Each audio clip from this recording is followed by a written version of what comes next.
BizQuik podcast hits on the struggles and advantages of being an entrepreneur. It's for anyone who's made the commitment to burn the boats and not look back. Are you a busy entrepreneur or small business owner trying to do it all? Then this podcast is for you. Corey and Julie will take you through the details of building a strong business. Hit the subscribe button and gear up for another episode of BizQuik Podcast. Hey everybody, welcome to BizQuik. Today is a very special episode, and it's not just because Corey and I are both here, because we're always here, but Corey, why is this episode so special? Today is our 100th episode. 100. Did you ever think we'd make it this far? Yes. Yeah, me too. There was never a doubt in my mind. Absolutely not. All right. Well, in addition to it being our 100th episode, or maybe it's because it's our 100th episode, we have a very special guest today. We have Emily Frisella. She is out of the greater St. Louis area. She's the founder of the Paper and Plan Co. She is a best-selling author. She runs the Women in Business group. She's the COO of 44/7 Media, and she's the co-host of Curious Me podcast. And there's probably more to it than just that, but we're really excited to have Emily on the show.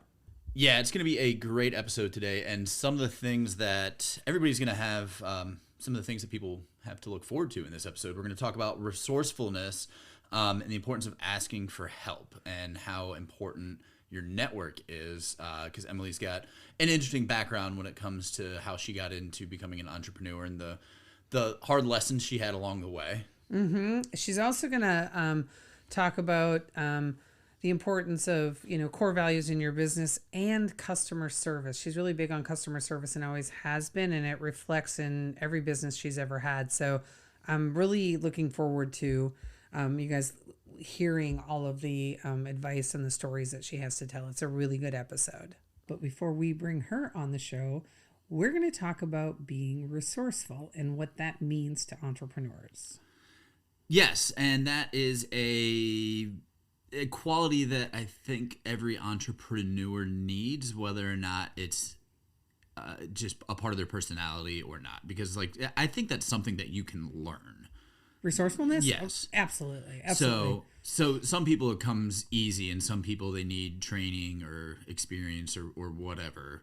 Yeah. And it's one of the things, for me, that's one of the things that I love the most about a small business, owning a small business and everything that we do is it's that thinking on your feet. It's in the middle of a conversation or in the middle of whatever it is, I got an idea. Yeah. Right. So how much do you think, on a, regular basis, you use resourcefulness as a tool for SB Pace? I definitely use it daily. It's one of those things where, for instance, when we're talking about our podcast, for example, which you're currently listening to. Thank you. But we're ever never-ending quest to make this better. We're trying to figure out different ways to improve the way that we record, how we market it, all of that stuff. And it's every day there's just those little things that all of a sudden two things connect. You're like, oh, that's the thing that we need to do, or kick yourself because why weren't we thinking of doing that already? Right. Yeah. Okay. I think I realize more. I've realized that recently how resourceful we've been without even really realizing we were being resourceful, right? So, we're taking Zach Babcock's mastermind on podcasting because we're really committed to getting better and providing a better podcast to our listeners. But also, we would love to, just even grow. Even though this is already a juggernaut, we'd love to make it a bigger juggernaut? Is that a thing? Juggernauter? I don't know. Don't ever say that again. I won't either. Yeah, let's not say that word again. But, when we were in one of his classes and we were talking about sponsors and advertisers, and we told him that, early on we offered people free advertising for their small businesses and really, thinking that was sort of a win-win, or was it a win-win-win? I don't, sometimes it's so hard to tell. I feel like our listeners won, our sponsors won and we won, right? So it was a win-win-win. Sure. Okay. That we offered to small business owners the opportunity to advertise for free on our podcast. And it was knowing they would promote the podcast. Then we got, somebody to come on and do this and maybe more listeners for it. And our listeners got to learn about new products and took advantage of that. But Zach was like, oh, that's a great idea. I can't believe I never thought of that. And I was like, oh, look at us being all resourceful, right? So I think sometimes we don't even realize in the moment how resourceful we're being until later. And we're like, oh, okay, well, yeah, that was pretty smart of us. I don't mean to pat our own backs. I was going to say it. Yeah, no, I know that just sounded like I was like, yay, Julie and Corey, you're amazing. Yeah, there is no back patting done at SB Pace whatsoever. None ever. Trust me. There needs to be more of it. Needs to be, yes. But it is, and in that instance, it was also something that was self-serving for us because we were still learning, as we always are. But it was a way for us to practice having ads, having to plug different businesses and work in just things that we weren't already doing. So it was just adding a different element to producing a podcast, which up until that point we hadn't done. Yeah. Yeah, that's a good point. That's a really good point. I don't know. I think that resourcefulness is, it's a key ingredient to being a successful entrepreneur when you find yourself at the end of the month, right? Where that's how I know I'm really turning into a salesperson, because I woke up this morning and I'm like, well, it's the 23rd of July and I haven't hit my sales numbers. I better get moving, right? I better get moving. I thought, and then you start thinking, what can I do? Who can I call? What can I do to generate some revenue for the month so I hit my numbers? And it's crazy how your brain starts to come up with like resourceful ideas on what you can do. It is. And I always wonder how those things, like, they become so obvious to, like, me, for example. If I'm like, we're talking to a client or I'm just doing whatever, and all of a sudden I'm just like, oh, this is the thing that needs to happen. It's like everything just kind of lines up and it makes perfect sense. Yeah. And then I wonder, I'm like, why did I think of that? Like, how did I think of that? And how is this like a new idea or a new concept or whatever it is? But, and I don't know, like, I mean, let's find a neurosurgeon, scientist, whatever, that can get on and tell us how the brain works. But maybe Alex Vonderhaar can help us out maybe. with that. Who knows? I mean, he's pretty good at this stuff. Yeah. But yeah, it's crazy how you stumble upon these like really good ideas without even really without they just come to you, right? As you're working with somebody like, oh, I know what we can do to solve this problem. But that's all part of, I think, being an entrepreneur is like do you think resourcefulness is something the more you do it, the more easy it becomes for you? It is, and I'm a firm believer of that kind of, I'm sure there's a better term for it than what I'm going to describe it, but like just picturing it ahead of time. So like envisioning yourself doing something before you do it, and like walking through the steps of what that's going to be is just going to make performing it that much easier. And so, for instance, here's an idea. Can you see my brain like just spinning over here? Because this is new information. Listeners can hear it as well. But all right, true story. Electrical fires. If you have an electrical fire like in your house or something like that, you're not supposed to put water on it, obviously, for obvious reasons. And so they say baking soda is the way to go. Never in my life up until the point of the story had I put out an electrical fire. I'm at work years ago waiting tables at this place, and the bakery case, like in the server station area, the electrical in the back of it caught on fire. And everybody's standing around like, I don't know what we do. I swear to God, somebody grabbed a pitcher of water. I, without even thinking, just walked in the back and grabbed the baking soda. I have no idea how I even knew where the baking soda was, to be honest. But walk into the kitchen, grab the baking soda, and just dump it on the thing, put the fire out, no big deal. And everybody's like, oh, look at Corey, whatever. And I'm like, I didn't plan on this happening, but like I just know that like in my head, like it had been beaten into my head enough times, I guess, as a kid, like electrical fire, baking soda, and at some point when I was in the kitchen, I had seen the baking soda, so all of those things lined up. My brain was like, just act, you know it, you got it, there you go. I really think the moral of this story is you're a hero, and you don't talk about that enough. No, not at all. But it's one of those things. Like I wasn't thinking at all. It was just that enough times in my life I had heard these things, and my brain had already made that connection somehow, like in the dark recesses where nobody else should go in my brain, and nobody wants to. Yes, but that's the baking soda. If you ever need it for whatever reason, just tucked it away, and then all of a sudden I need it, and the brain's like, "Hey, got it covered." It's so interesting that in your spare time in your brain, or when you're, ruminating over things in there, that it's like solving like life-saving things and probably like fighting zombies and things like that. Whereas, in my brain, I'm like, how many grapes can I fit in my mouth at the same time? What happens if I put a raisin up my nose? That's right. That's the difference between Julie and Corey. Well, I'll tell you on another episode, because I once got stuck a raisin in my ear and I got stuck. So we'll leave you with that thought in your mind. And, fantastic. We're gonna bring in Emily and get this interview started. Yeah. Hey everyone. If you're like most entrepreneurs out there, time is not something you ever seem to have enough of. We get it. There are a million things that need your attention both in business and in your personal life. That's why we created Time Bomb. This is a self-paced course designed to help you determine what your time is worth and where you should be spending those precious hours every day. Right now, we have an option to buy the bundle, which also includes products designed to help you become more efficient with your time. It's a $70 deal you're getting for only an additional $30. Head on over to sbpace.com to learn more. Time Bomb. Take control of your calendar, gain control of your life. All right. Welcome back to the show. And we've got Emily with us. Hey, Emily, thank you for joining us. Thank you so much for having me. I'm excited to be here. Yeah, this is a big treat for us. And I know our listeners are going to love this. Hopefully, because there's no refunds, right? There is not. And it's costing them their most precious resource, right? Time. Right. So, yeah. But luckily for most podcasts, they can multitask while they're listening. So right. Let's dive right in. And Earlier, Corey and I were talking about the importance of resourcefulness as entrepreneurs. Mm-hmm. And we're just curious what you think about the importance of being resourceful. I don't know what's happening with my words right now. With being resourceful for successful entrepreneurship.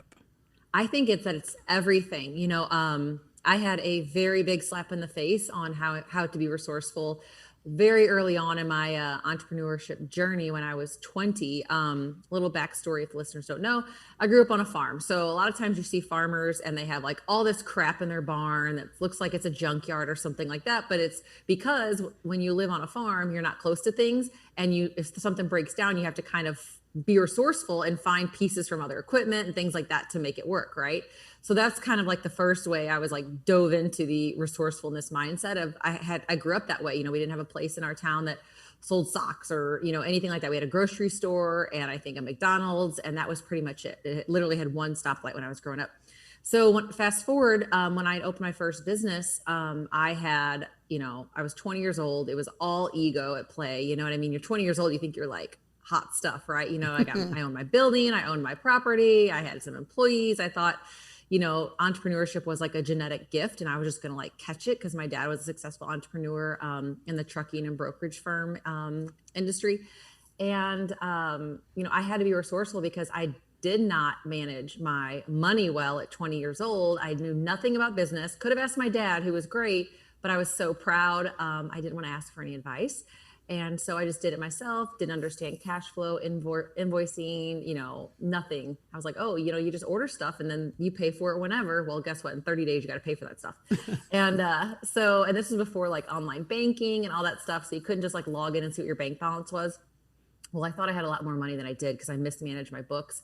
And essentially I had 6 full-time employees and somebody's paycheck bounced one time and they said, hey, the bank doesn't have any money to cover this. And I was like, wait, what? And, gloom and doom of like, when something happens and you get real hot and you're like, something's wrong and you're like in that like, oh crap mentality.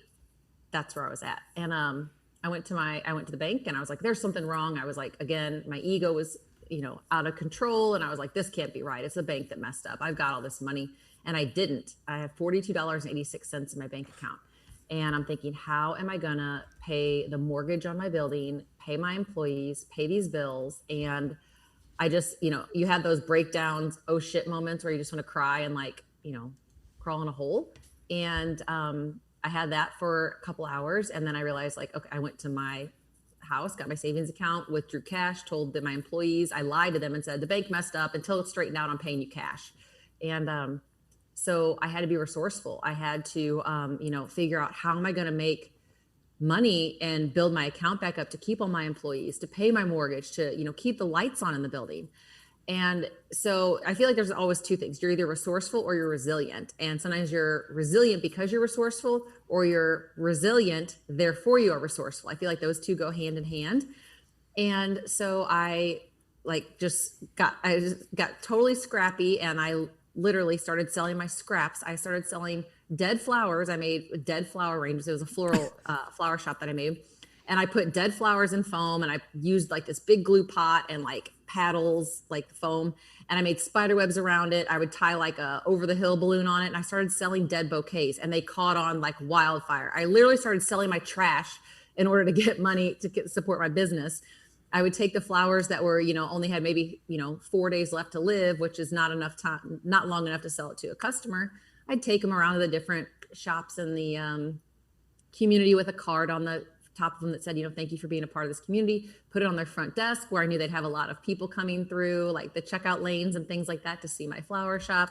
I had really long hair almost down to my butt. I cut it all off for free advertisement because I couldn't afford advertising in our paper that went out to 6 different cities that I also delivered to. And I donated it to Locks of Love, and I did it, obviously, yes, that's a good cause, but it was more so because I didn't have the $400 to advertise. So I knew if I got a haircut, our town always put like when people donated to that, and I knew that, so I was able to get free advertising off it. I became hyper resourceful to be able to keep my business afloat, and within about 8 to 9 months of doing that, I was well into the 6 figures in revenue because of that.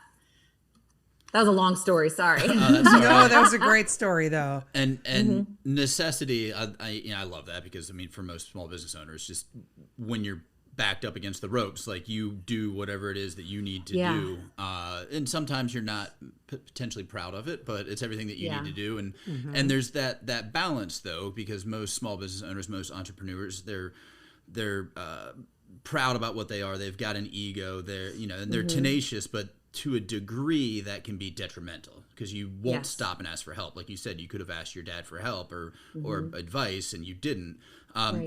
Where did you learn that along the way? The ability or the need to just stop and say, hey, I need a hand. It was whenever I realized I had $42.86 in my bank account. I was like, okay, Emily, you do not know what the hell is going on. You need some help. So I hired my mom, and my mom came in and she helped me get things straightened out. She went back and did my bookkeeping for the last year or so, because I had an accountant, but not anybody on the day-to-day stuff. So she came in and she started doing that on the back end of the office. And then she would just help me. She was also a designer as well, so she'd help me throughout the business. So it took her coming in and because she was the only one I trusted to hey, here's where I messed up. Can you fix it? That's what moms are for, right? This was on a much larger scale. So I had her come in, and it was honestly, it wasn't like a learning curve after that. It was literally when I was faced with that, I realized, okay, I have a problem. I need to drop my ego. I need to ask for help.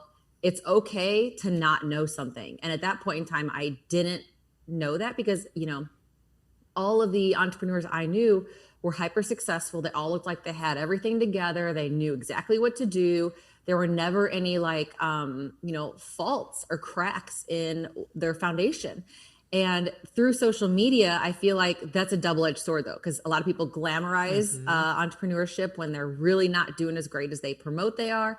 Or, what the benefit of it for entrepreneurs, it allows these entrepreneurs that are a little bit more transparent or learn lessons to share these to help young entrepreneurs, not age-wise, but young in their entrepreneurship journey, to see hey, it's okay to not know. It's okay to ask for help. And, listening is more beneficial than speaking and things like that. There's just so much to learn.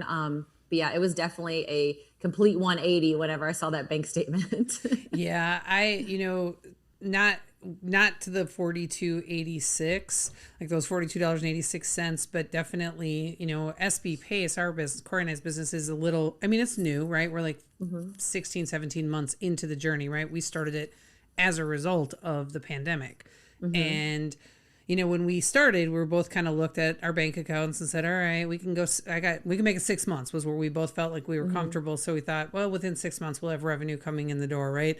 And, we started with this mentality of if we build it, they will come, which is so ridiculous, right? People have to know you exist to be able to do it.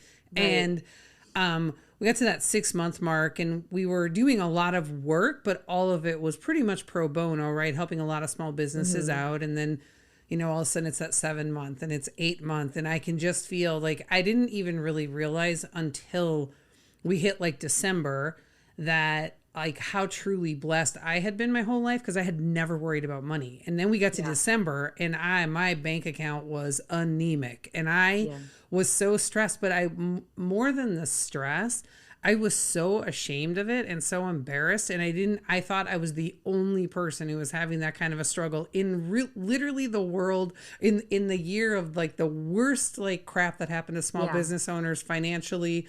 I thought I was alone and it took me, I knew in the middle of October that I was in trouble. I didn't tell Corey until the middle of December. Yeah. And finally I just like had this breakdown and he was like, holy crap, why would you not just tell me that? And I'm like, 'cause I was embarrassed. He's like, oh my God.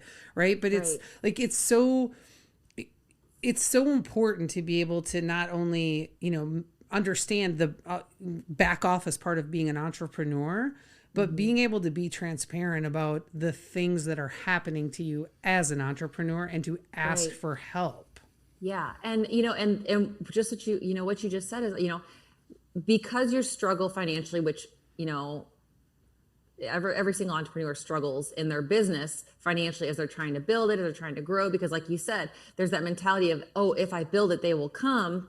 Well, that's, they build it, they will come, but I have to do something to get them there is the complete of that sentence, And I find that as you share these things with entrepreneurs, if you're transparent with them, they become transparent with you, because, some entrepreneurs still hold this wall of like their ego up and they don't want to show any faults. But if you say, hey, look, I'm really struggling here. Did you ever experience this? Or is there any help, you can offer? Everybody has learned so much in their entrepreneurship journeys that someone is always willing to offer some sort of piece of advice. And it's just you opening up and showing kind of like, showing your cards, if you will. And then they are always usually very hyper receptive. Like I've never met an entrepreneur that isn't willing to help another one, because they all know that they've been there before. And it's just like you said, we just have to all like drop the ego and be like, I just need some help here, please. Yep. That's why networks are so important, right? Huge. Who you network yourself with and associate with is so important, especially as entrepreneurs, because if you're in that space where other people have already been there, where you've got people that are ahead of you and behind you, it makes that journey so much better, because you can reach back and help other people, but you also have people ahead of you that you can reach out to and say, hey, how do I do this? I don't know what to do here. It's a support system as an entrepreneur. This networking, it's a support system for everybody. I have my women in business group, and there's, 75 women in that. And we all help each other out and promote each other's businesses and things like that. But it's nice because, it's just being around people that you can completely be transparent and open with and share your struggles with without judgment. You know what I mean? And there's a lot of different, obviously, like organizations and groups that can provide that. But it's just something where that you're not alone in this. And sometimes that's all you need to be able to keep going and to open the doors per se the next day. And that's one thing that, like, we're just asking other entrepreneurs for help. And a lot of people, they like to keep their cards close to their chest, especially when they're talking to potential competitors or people who are in the same space, which I come from a restaurant background, and people are always like, for whatever reason, restaurateurs are always, they hate the idea of competition, and I welcome it. Like I invite them in. It makes you better. Exactly. Mm-hmm. Yeah. And that's the thing that I always strive for is like, yeah, I want you to try and best me, because that just it's going to make me try and best you, It's like an arms race. You step up here, it's like an arms race. Exactly. Yeah. Competition isn't bad. It's just something, it keeps you in check, because we all know those people that consider, they think that they don't have any competition, and then things can kind of start to slack off. They lose that that edge to them because they feel like, oh, well, I passed everybody up. I can kind of lay back now. Or if they're at the top of their game, they get too comfortable. Well, then they're shocked when the person behind them starts to pass them. It's because you got comfortable. You didn't keep, giving your best every single day. And, I think that's another thing with entrepreneurship with and the ego play of it is that you forget about how hard you had to work to get those clients or those customers, that it's too easy for you to just say like, oh, we're comfortable, we're doing well, we're growing. We can and they start cutting corners and stuff, trying to increase their margins and things like that, instead of do what got you to where you are and do more of it and do it every day. Exactly.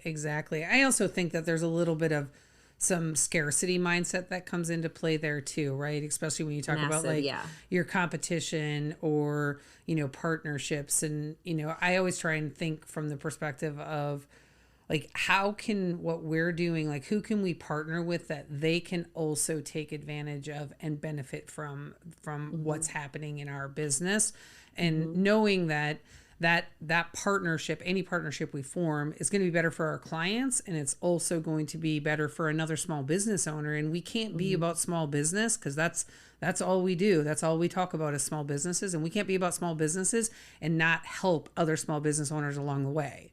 Right. Yeah, absolutely agree 100%. Because that's when you have a fair deal, and it's mutually beneficial to both. They're helping you, you're helping them, vice versa. And that's what helps people grow. And it is like, I feel, like what you said, a scarcity mindset of everybody wants to, grab all the nuts they can before hibernation, when they don't realize like there's enough out there for everybody. And, I tell that to my one-on-one clients that I coach is, they're afraid to launch their business or that, and I'm like, look, I had best-selling cookbooks. And if I didn't come out with that, if I looked at the numbers, there's 30,000 cookbooks out there available on Amazon, but it wasn't mine, and that's the thing is like, had I looked at that and said, well, there's all these other cookbooks, there's no point in me doing it, I would have never done it, so it's like, it's putting yourself out there and realizing that like, oh, you know what, there is a market for this. People want different things, and people get so like paralyzed in fear that no one's going to like it. They're going to hate it, which that is obviously a natural reaction. I felt that. I was like, is anybody going to buy my books besides my mom and my sisters, but it's getting through that mindset and realizing, you know what, nobody out there is doing what you can do. And that's what makes it unique. And that's what makes it special. And that's what's going to make your business you. Yeah. Well, you'll be happy to know that I have your cookbook and we've been making recipes from it all week. So well, thank you. I appreciate it. But that fear is an important part that I want to kind of touch on there, because it's healthy to be scared of the unknown and scared of the new things, and it's, I mean, to a point, obviously it can be debilitating when you get a little too far into it, but like how do you coach people out of that? Because we talk to a lot of people who have that, oh, I want to start a business or I want to do my own thing, but they don't have the motivation, for lack of a better term. So I mean, how do you coach people out of that fear? Well, most people that I coach have already started their business. So I work with a lot of small to medium-sized businesses that want to scale and things like that. But as far as like if they want to rebrand or branch out and start another company, the biggest thing is it's breaking it down of they need to know the market. They need to know their product. They need to know what they're actually providing to the client, aside from just a product base. What kind of customer service, what type of policies do you have? What are your core values, and share those with your clients. A lot of people think that, setting those core values are so like, it could be something that's like, okay, yeah, we'll do it when we have time. No, like that holds the standard for your employees. That holds the standard for what, your clients can expect. So I always break it down with them into, categories of like, okay, what's our demographic? How are we marketing this? What's the strategy? What's the plan? And we walk through that. And once you actually put all the crap, I call it a brain dump. Once you brain dump all the crap that's filled in your head with the fear and you actually lay it out, they always say like, oh, well, that's not going to be too bad. Or like, oh, that's very digestible. We just get inside our own heads, which we all hear a million times. So it sounds cliche, but it's cliche because it's true, of where we psych ourselves out so bad. Well, think about it. It's like, you're asking a guy or a girl out on a date back in the day. You know what I mean? You like work yourself up like, oh, but if they say no, and they say yes, and you're like, oh, okay, that wasn't so bad. So then you're not as scared the next time. Same exact situation. But the thing is that I do think fear is a great driver. Fear also causes nerves and anxiety, but I like to look at that as actually like a benefit. Like you said, fear can be good unless you get too far in it where you literally are just like paralyzing yourself from it. But I always say, you know, when you feel those feelings, it's because you care. It's because you want to deliver a great product. It's because you want to, you know, do well for your clients and in your brand and, you know, your personal brand, things like that. It's, you know, you always get nervous, anxious, scared before big events, before you ask somebody out on a date, before you get married, before you know, go to prom or whatever it might be, before you speak. You know, I've spoke a ton and I still always get nervous before I do it because I care. I want to make sure that I deliver a good product. So it's beneficial a lot, but yeah, it can be a little bit debilitating. If you find it to be debilitating, that's when you need to really think of like, are you actually ready? Because I feel right now there's almost this weird gray shadowy area that people see entrepreneurship hyped up so much on social media that they convince themselves that they want to be an entrepreneur, but truly in their heart, they don't either have it in them or they don't want to do it. And that's where a lot of that fear takes place. You need to decide, how bad do you actually want this? What are you willing to sacrifice for this? And what are you willing to, you know, give to make this happen? Yeah. Fear is such an important, you know, it's such an important feeling, just not even as entrepreneurs, just as, you know, humans, to feel fear. And we just, you know, had an experience earlier this week where it was so random, Emily. We literally, we don't know how it happened, but because of our, it was something on Instagram, our Instagram reels, and I'm guessing probably Corey's reels, because listen, if you ever want a nice laugh, go watch SB Pace's reels and watch Corey, because for a man who hates social media, he's amazing at it. But we got a casting director from Supermarket Sweep reached out to us and asked us to apply. And we both saw the email because it went to our general like info email box, and he thought it was a joke. And I researched it and I'm like, no, this is a real deal. So, you know, we talked about it, and then we talked with some friends about it, and everybody was like, you have to do it. You have to do it. You have to do it. Right. I posted it on Facebook, and I like hundreds of replies of people like, oh my God, you have to do it. And most people were like, I can't wait to watch him boss you around in a grocery store, because you know he's going to get mad at you. And I was like, no doubt. So then they emailed us again, and they're like, are you going to apply? And so on every Monday, we have a staff meeting, and we talked about it in staff, and we're like, let's do it. Let's just go all in. Right. So we apply. And we do in the application process, we both have to fill it out. They tell you that you have to you can do an audition video if you want to, right? And I'm like, well, should we do it? And he's like, well, I mean, we might as well go all in, right? Let's do it. So we do this audition video, and literally within 24 hours, it was probably closer to 12 hours of submitting our application, they reached out to schedule an audition. So we had an audition on Wednesday night, and I was like crapping my pants. I was so nervous, and I literally had to give myself this pep talk of, this is just one more adventure that you get to go on. This is just a moment. It is 30 minutes of your day. It is nothing. It's an adventure. Feel the fear and just go for it. Yeah. And then when it was over, I was like, that went really fast, and we laughed so hard the entire time. I was like, I can't even believe awesome. I was nervous about this. Yeah. I feel like it's... I was going to say, all I thought about was I had to iron a shirt. So did you get accepted yet, or do you have to wait and see? We don't know. So they said the next step would be we would hear from the network. And then if we do, it's a background check. Because I even asked him, I was like, are you not anxious about this? Do you not have anxiety? And he's like, oh, about the audition? No. And I was like, no. And just in general, he goes, oh, about being on national TV. And I'm like, yeah. And he goes, yeah, I'm the person who's like been like working in the background my whole life. And now like, I'm anxious. And I'm like, oh my God, like, well, I guess we'll jump off that bridge when we get to it. But yeah. That's so cool though. How much fun though. I'm like, what is happening to us? Like, I don't know. And that's fun. Yeah, it will be a really, really fun adventure if it happens. But it's that, you know, if I said my go-to instinct for everything is no, right? Yeah. In my head, if you called me and said, hey, Julie, come to St. Louis and hang out with me for a weekend, my default response would be no in my head. Because I'd be like, I would just feel this fear and rush of anxiety. And I have like sort of trained myself that every time I want to say no, that's when I absolutely must say yes, because it's going to be something really, really good. Yeah. So did you, that's interesting. You said that like your default is no. because I'm actually the same way, but you said, out of like, fear, and that's like, I'm more of a no, because it's like, you know, but is that all? Hang on, let's back up. So do you say no out of like fear and stuff, but then also because you're sacrificing your own time within your business for things? No. Or is it mainly just that feeling the fear? It's fear. It's also just like this, like I am, and Corey does not believe this, but I swear to you, Emily, it's true. I am an introvert. I have a really hard time around large groups of people, and I get drained really, really fast. And so I'm in some ways, I guess I'm preserving my own like energy and sanity a little bit, but I mostly just get really anxious about just being around a lot of people are doing new things. Gotcha. It's really, really, it's tough for me.